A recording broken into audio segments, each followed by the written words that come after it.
तो सबसे पहले हम लोग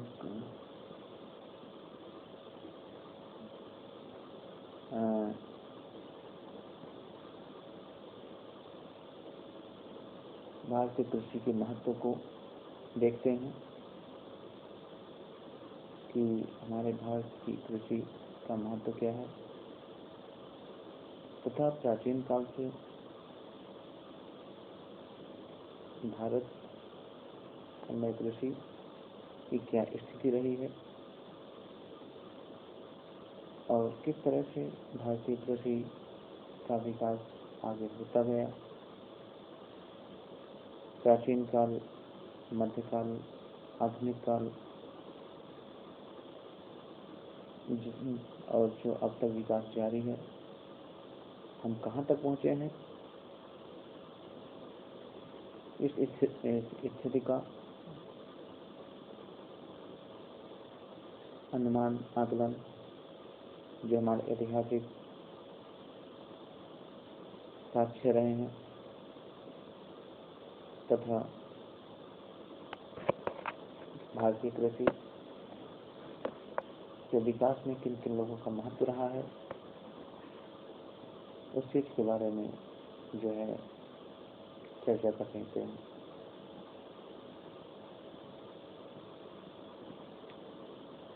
भारतीय कृषि प्राचीन काल से अपने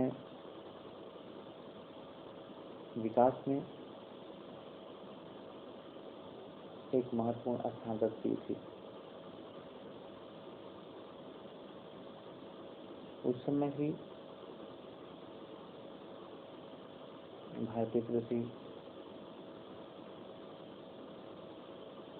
का मुख्य रूप से आज की तरह या मध्यकाल की तरह विकास तो नहीं हुआ था,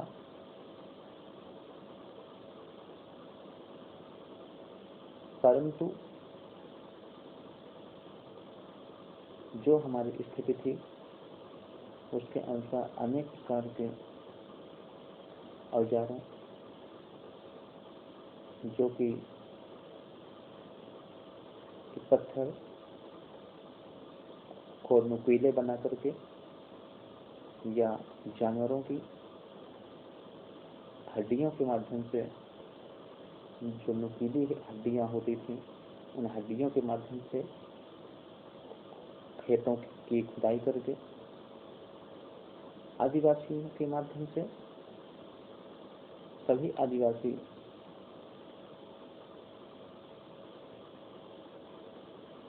थोड़ा थोड़ा करके कहीं पर बीज बोने का कार्य तो कहीं पर उन्हीं औजारों के माध्यम से या लकड़ी काटने या फिर कहीं अपने शिकार करना, जानवरों का शिकार करना, जिसमें से हिरन,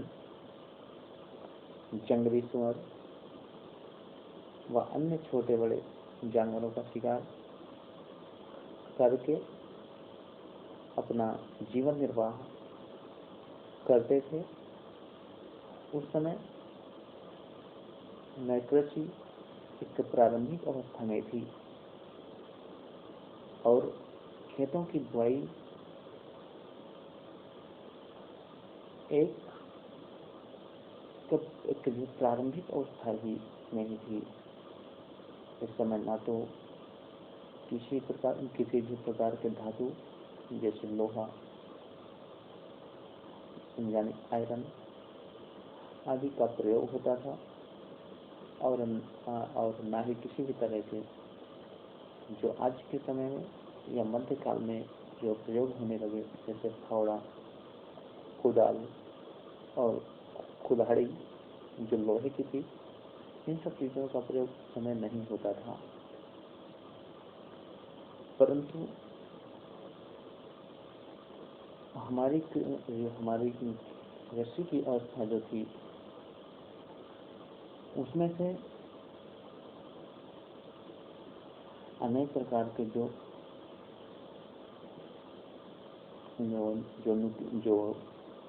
आदिवासियों के द्वारा नुकीले औजार बना करके, जो लकड़ी के, पत्थर के या हड्डियों के होते थे, उनका प्रयोग करके ही अपना जीवन निर्वाह करते थे।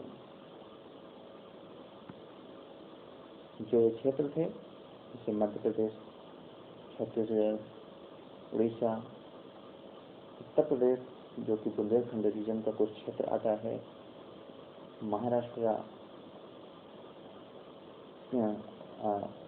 और जंगली जो दक्षिण भारत था, दक्षिण भारत में भी इसका आदिवासियों के द्वारा खेती की जाती थी, जो कि नीलगिरी की पहाड़ियों पर होता था। इस तरह से उस समय स्थानांतरित खेती का भी महत्व था, जो आज भी आदिवासियों के द्वारा स्थानांतरित खेती आज भी की जाती है। तो उस समय स्थानांतरित खेती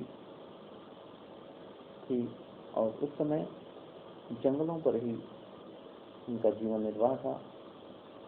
उस दौरान किसी भी तरह के शहर, ग्रामीण क्षेत्रों आदि का विकास जो है नहीं हुआ था। आदिवासियों को का अपना घर या कहें कि झोपड़ी या उनका जंगल ही होता था। जंगलों में ही उनका निवास और जंगलों में ही से ही वो अपना भोजन और जीवन निर्वाह का जीवन बचाने और अपने जीवन को सुरक्षित रखने के लिए जंगल पर ही पूरी तरह से निर्भर थे। उस समय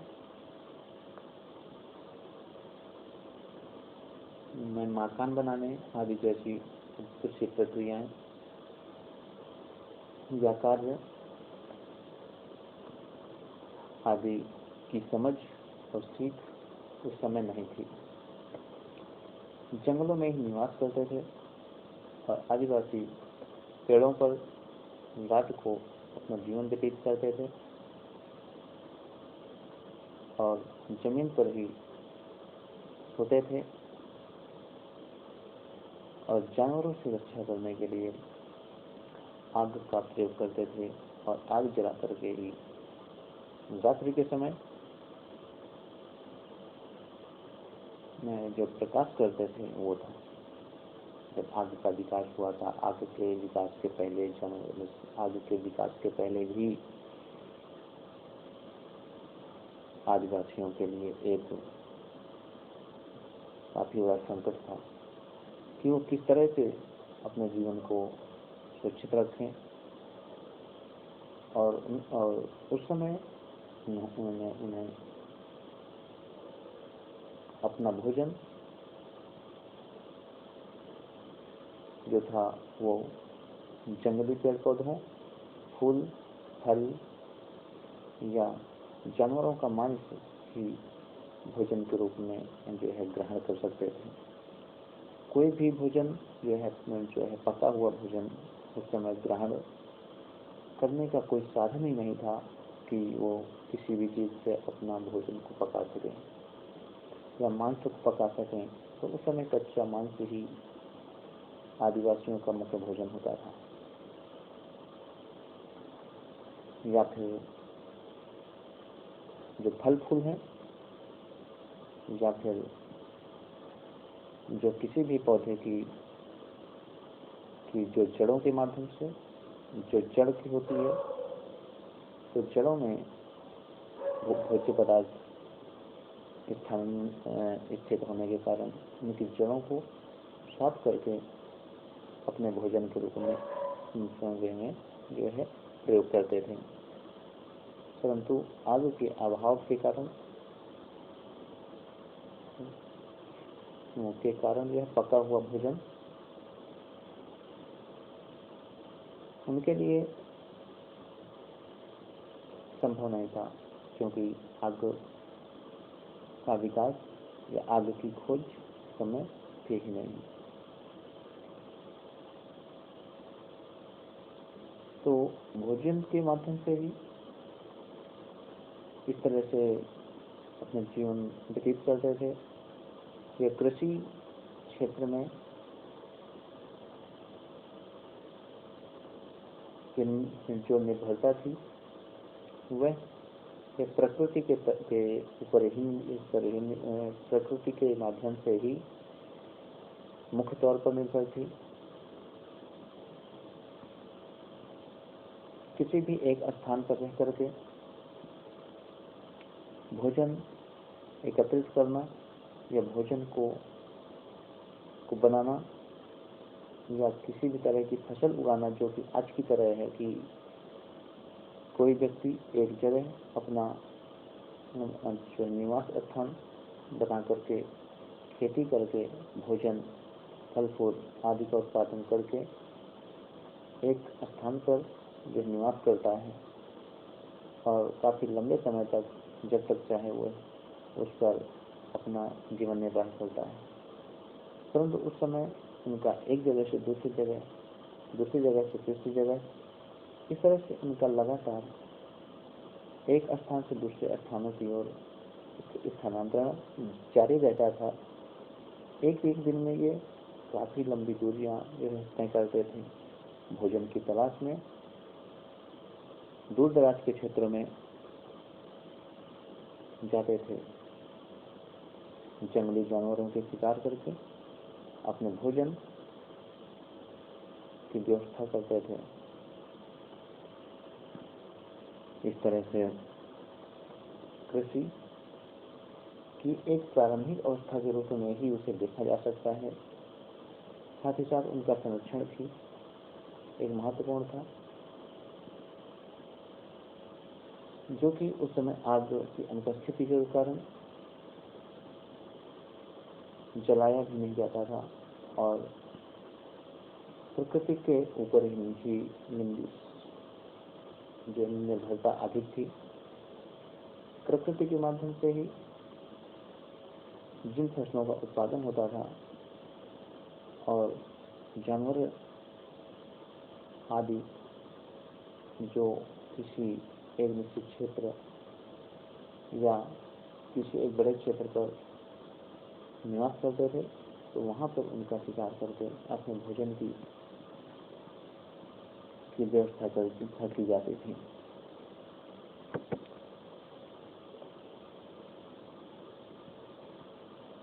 परंतु आगे चल करके कृषि क्षेत्र के विकास में इनकी भूमिका बढ़ती गई और प्राचीन काल से पिछले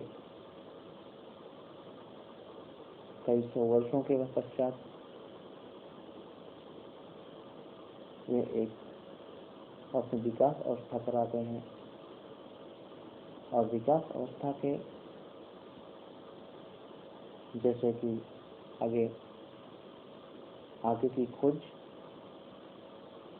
इसके बाद कृषि क्षेत्र पर अनेक प्रकार के औजारों का प्रयोग, जानवरों को भूंज करके इनका भोजन यानी ग्रहण करना तथा अनेक प्रकार के छोटे बड़े शस्त्रों का प्रयोग किया जाना,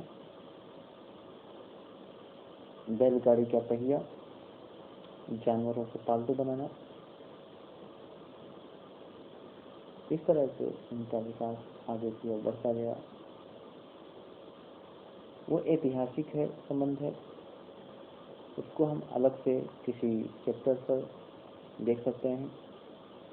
परंतु कृषि क्षेत्र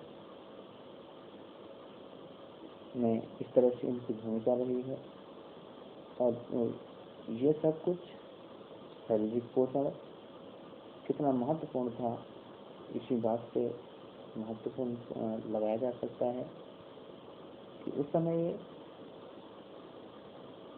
शरीर स्वस्थ और शरीर को सुरक्षित रखने के लिए जानवर, बड़े से बड़े जानवरों से उनका मुकाबला होता था, उनका शिकार करते थे और अपनी सुरक्षा करते थे।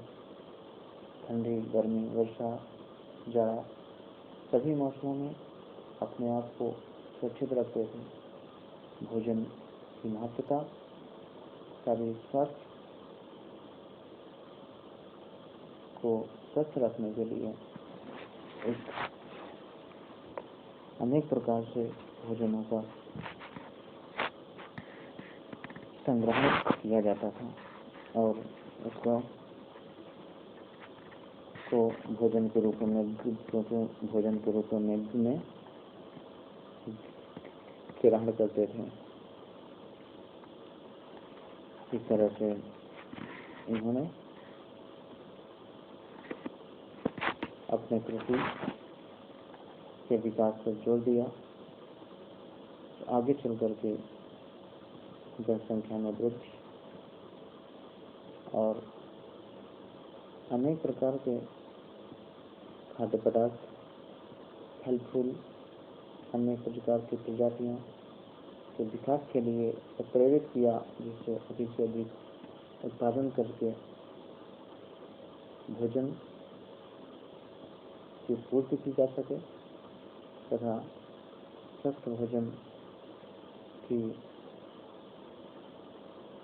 पूर्ति हो और स्वास्थ्य को सुरक्षित रखने में सहायक हो।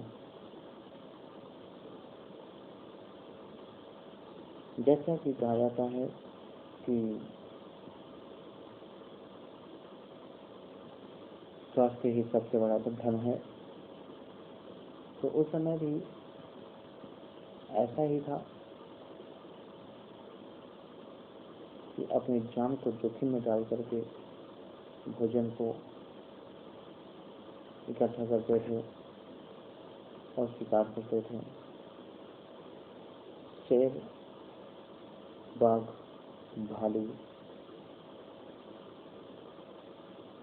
और अन्य खतरनाक छोटे बड़े जानवरों को का शिकार करते थे। इस तरह से इन सब की आवश्यकताएं महसूस हुई।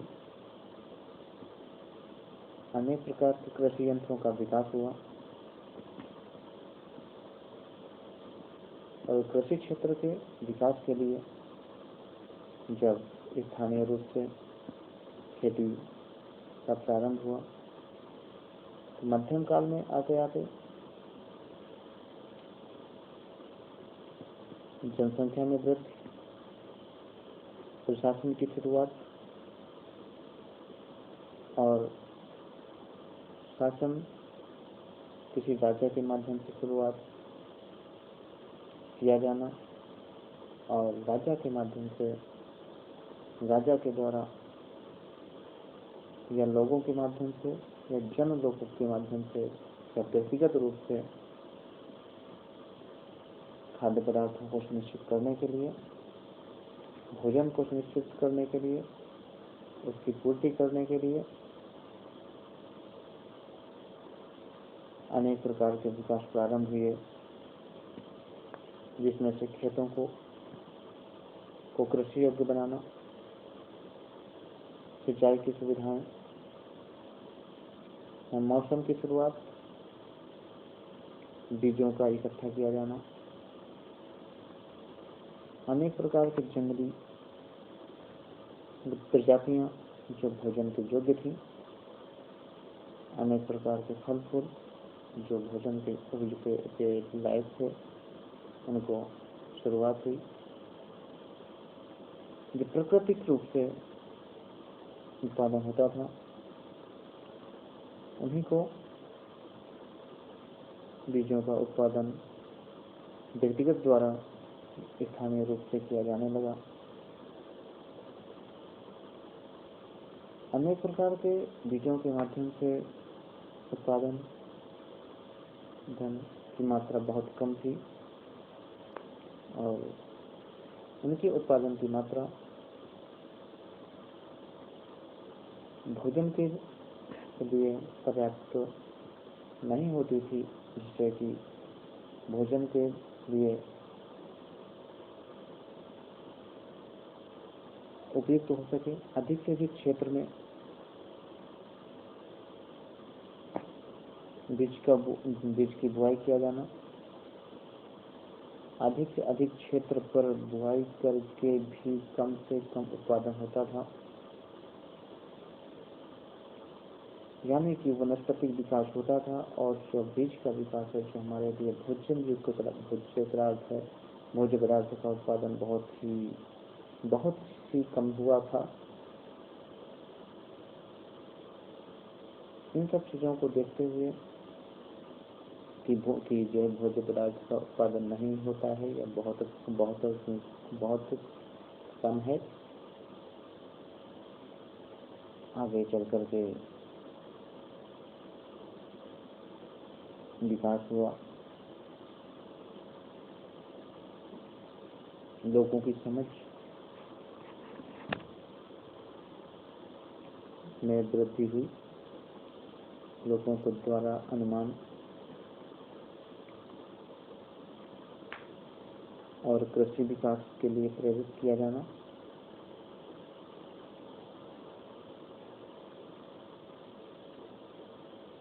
कृषि को आगे बढ़ाने में एक महत्वपूर्ण भूमिका अदा करता है। कृषि का प्रारंभ तो हो गया, परंतु उसके उत्पादन में वृद्धि कैसे हो,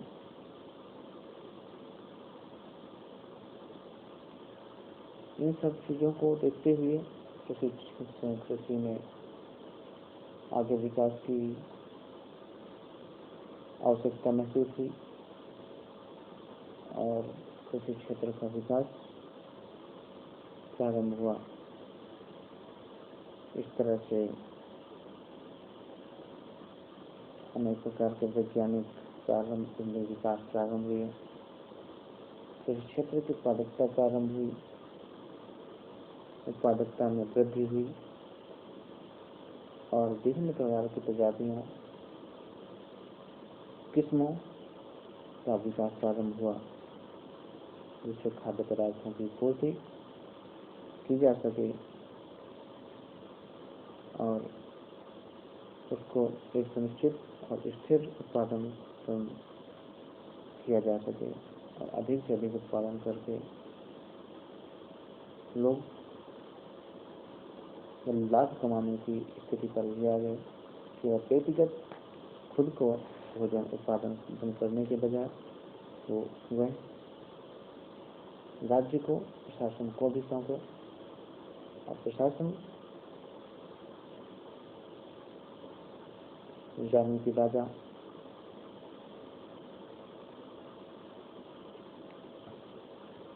कृषि के विकास के लिए अनेक प्रकार के कार्य प्रारंभ किए, कृषि विभाग की स्थापना हुई और अनेक प्रकार के सुधार हुए। इसके विकास के लिए अनेक प्रकार के यंत्र और मशीनरी का विकास हुआ, उत्पादन में वृद्धि हुई, खाद्य आपूर्ति में वृद्धि, पोषक तत्वों में वृद्धि तथा स्वस्थ शरीर और जनसंख्या में वृद्धि, इन सब में लगातार वृद्धि होती रही और कृषि की महत्वता और खाद्य पदार्थों की महत्वता में भी लगातार वृद्धि होती रही। आज जनसंख्या वृद्धि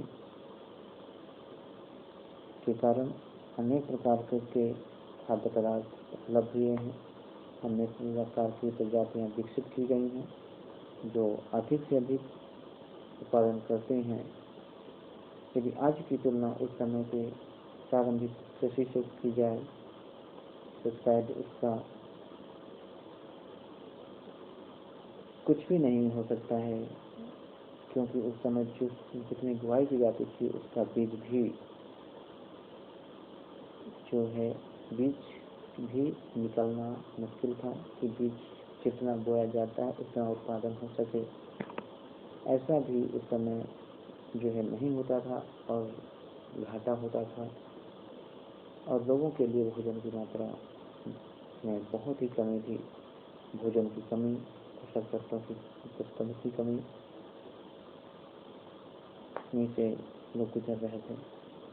आज कृषि क्षेत्र का अपार वृद्धि हुई है। कृषि क्षेत्र में अनेक प्रकार की सुविधाएं संपन्न की गई हैं। कृषि का विकास लगातार बढ़ा है और आगे भी जारी रहेगा। इस तरह से कृषि में लगातार वृद्धि हुई है। ये स्वास्थ्य के लिए एक सबसे बड़ा स्रोत है। स्वास्थ्य नहीं तो जीवन में इसके अतिरिक्त कुछ भी नहीं संभव है। इसलिए सर्वप्रथम पोषक तत्वों की पूर्ति ही आवश्यकता और फिर इसके बाद सुविधाएं आदि संपन्न होती हैं। इसलिए कृषि क्षेत्र का विकास, कृषि के बिना कुछ भी संभव नहीं है। इसलिए कृषि का विकास लगातार बढ़ा है, वृद्धि हुई है, उत्पादन में वृद्धि हुई है। जनसंख्या वृद्धि के कारण इसकी आवश्यकता में भी वृद्धि हुई। इस तरह से कृषि क्षेत्र में लोगों को रोजगार भी मिले हैं। आज भी कृषि क्षेत्र भारत में 75% लोगों को रोजगार कृषि क्षेत्र में प्राप्त है। कृषि क्षेत्र से ही लोगों को अपना जीवन निर्वाह की आपूर्ति होती है। इसलिए कृषि क्षेत्र में पर और जोर दे करके उत्पादन को सुगम बनाया जाए, जिससे लोगों को उचित लाभ भी प्राप्त हो। जनसंख्या वृद्धि के कारण लोगों की भोजन की आपूर्ति भी सुनिश्चित हो। इस तरह से कृषि में लगातार वृद्धि विकास के माध्यम से ही और अनेक प्रकार की किस्मों और प्रजातियों बीजों के माध्यम से कृषि क्षेत्र का विकास संभव होगा।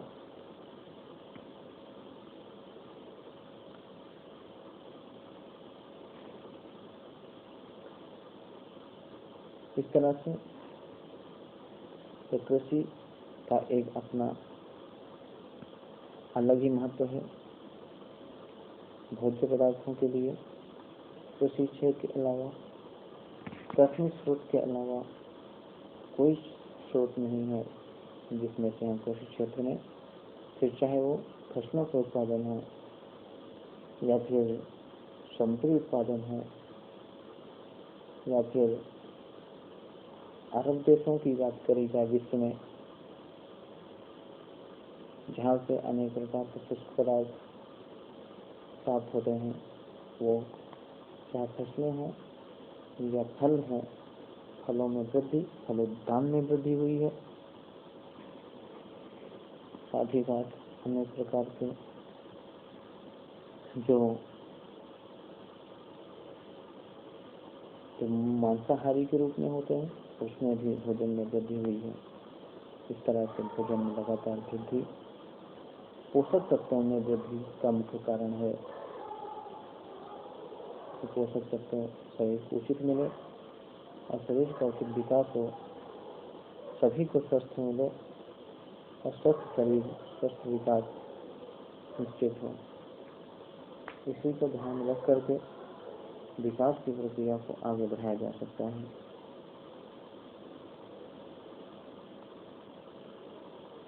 अब हम आगे